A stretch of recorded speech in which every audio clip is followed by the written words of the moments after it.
what we've done with sanctions is that we've made it harder for Vladimir Putin to use the money he has to get the weapons he needs in Ukraine. And the reason we know they're working is because the Kremlin has tasked their intelligence agencies with trying to evade our sanctions. And our goal with the sanctions we announced today was to make that harder for them so that they can't get the weapons they need to continue their war in Ukraine. And we're committed to doing that going forward. Fundamentally, Russia's made a great deal of money from selling energy to the world. We recently put in place a price cap on their ability to sell energy using G7 services. Russia, their finance ministry, reported that their revenues from selling energy were down 46% last month because of our price cap on Russian oil. And that means they're having to use their reserves to prop up their economy rather than buy tanks to fight the war in Ukraine. So from our perspective, they're working. Our goal is to make sure they work even better in order to slow down Russia as our friends in our Defense Department give Ukraine the weapons they need to speed up in defending their country from Russia's advances. So the ruble, for example, which did crash immediately afterwards, has just about recovered to where it was. Inflation in Russia, all right, I agree, we could take it with a pinch of salt, the number, but it's not much worse than the UK. If you look at the way in which Russia has managed to leak through the sanctions, and that's something you're familiar with, of course, China is picking up the slack, Indian products are. The critics say the sanctions regime simply isn't effective enough. So I think the Russians would disagree with you. And you've heard their central bank governor talk about how our sanctions have set back their economy, not just 1 year, but decades. And you're right that the economic data has demonstrated that Russia has been able to manipulate that data in a way to show strength at this point.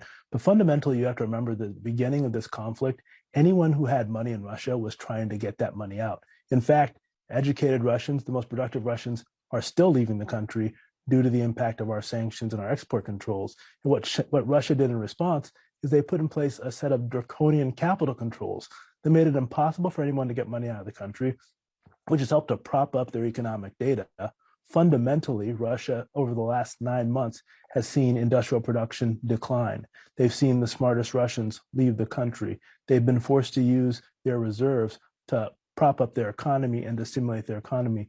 Over the long term, Russia's economy is headed less towards becoming an open economy like those we find in Europe and more towards looking like Iran's economy because they have less access to the world due to the war that they are fighting in Ukraine.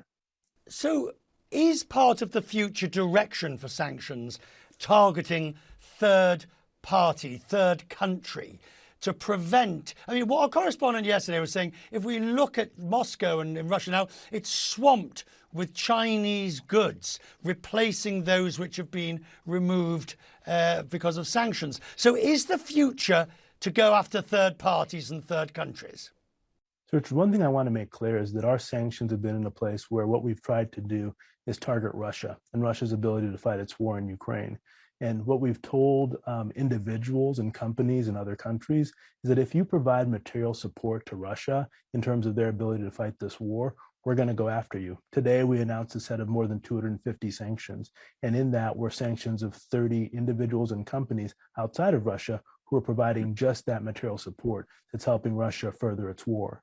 But one thing we haven't done is place sanctions in any way that would impact the ability of food to be delivered to people or on energy products, because we know about the impact of those things on emerging markets and developing economies. But while we have resisted doing anything like that and tried to make sure that food is able to be accessed by people, Russia has taken steps to make it hard for food to leave the Black Sea and have led, and when Russia's invasion started, energy prices went up, having an impact on developing economies. Fundamentally, actions like using the Strategic Petroleum Reserve has helped to bring down energy prices, not just here in the United States, but around the world. And we're committed to doing whatever we can to reduce costs for the people who are suffering due to Russia's invasion.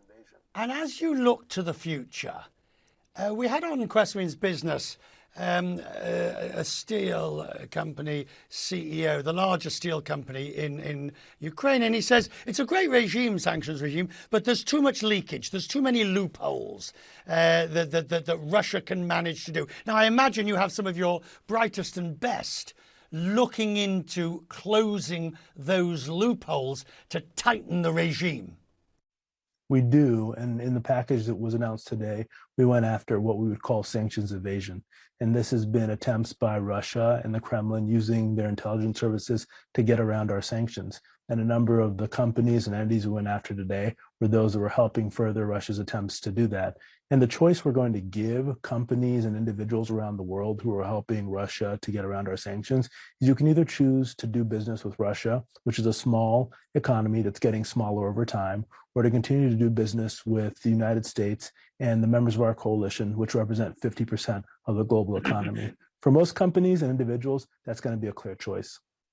The difficulty becomes places like South Africa and those countries where we want to keep them on board, but we want to also enforce. That's the tricky area. And I think the thing to remember is that fundamentally, many of these decisions aren't being made by countries. They're being made by businesses. What Russia is attempting to do is get access to goods and technology that they need to fight their war of choice in Ukraine. They get that from individuals and companies within these countries. Those companies within these countries, be it South Africa or any country around the world, they have to make decisions about where they want to do business. Do they want to do business with Russia, a small economy that's getting smaller, or with the members of our coalition, which represent 50% of the global economy?